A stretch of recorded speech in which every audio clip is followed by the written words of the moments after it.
Փաշինյանը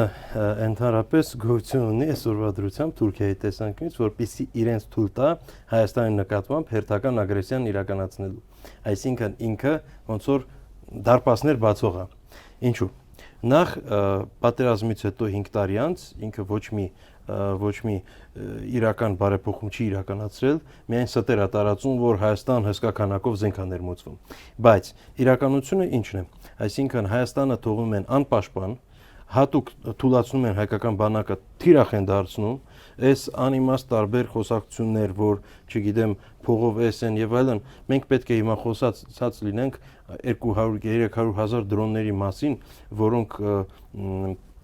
թույլ կտան օրինակ հարձակվող ադրբեջանական բանակը չեզոքացնել, օրինակ,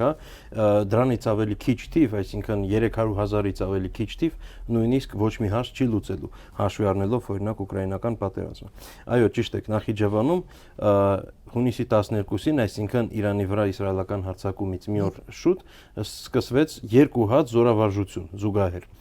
Եվ հիշեցնեմ, որ Նախիջևանից մոտ է ոչ միայն Սյունիքին, ոչ միայն հայրենական սահմանին, այլ նաև Երևանին։ Եվ այսպիսով մենք պետք է գիտակցենք, որ Ադրբեջանը եւ Թուրքիան արդեն դնում են հարց, այսպես այո, գոյաբանական, այսինքն Հայաստանը առհասարակ ամբողջությամբ լինելու է թե ոչ։